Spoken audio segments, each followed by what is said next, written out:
My question is to Mr. Levy. How do we choose between moral and realpolitik? Let's say that we are in September and we have elections in Egypt.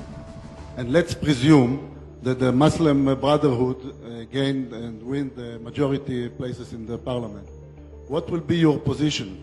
Will you accept the idea that the military regime in Egypt have to prevent the Muslim Brotherhood of taking the power in Egypt, like it happened in Algeria? Or we have to play the democratic game and let the Muslim Brotherhood win Egypt like the Hamas did in Gaza? I had a stand in Algeria in 1992. I was favorable to the interruption of the process. The FIS and the GIA coming into power seemed to be opposite to democracy.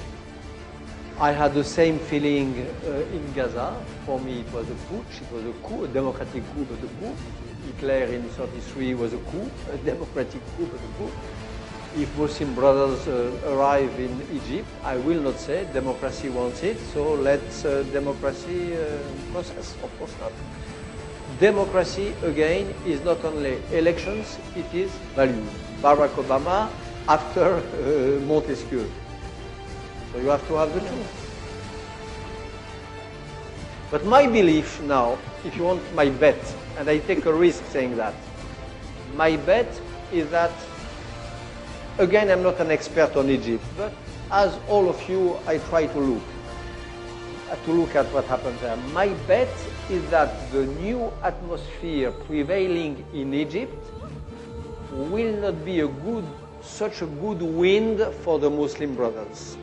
I don't buy the theory which is expressed here and there that the Muslim brothers are the only organized force, that they are the only one able to take advantage of the situation.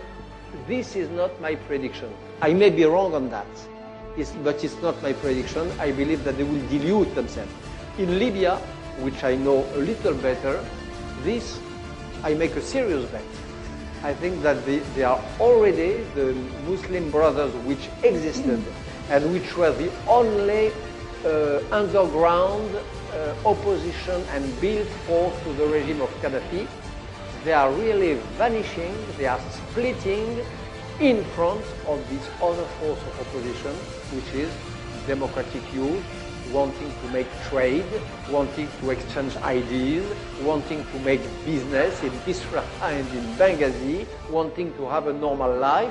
I think that the Muslim Brothers, with their archaic, pre-fascist ideology, closing of the women, and so on, are more and more appearing as a force of the past, which is on the process of being put on the market. But just to understand, you're saying that if they were to win a legitimate election, you would urge the military not to allow them to take power? I will urge the prevention of them coming to power, but by all sorts of means. According to the Universal Code. According to what? Yeah. To the Universal Code that I just talked. I said that in Algeria, and I don't regret it. It opened a terrible period of disturbance, chaos, murders, and so on. But I believe that it would have been worse if we had let them coming in the power. The good news is, well, thank you to both of you to be here and to give us the opportunity. Sorry, Slicha.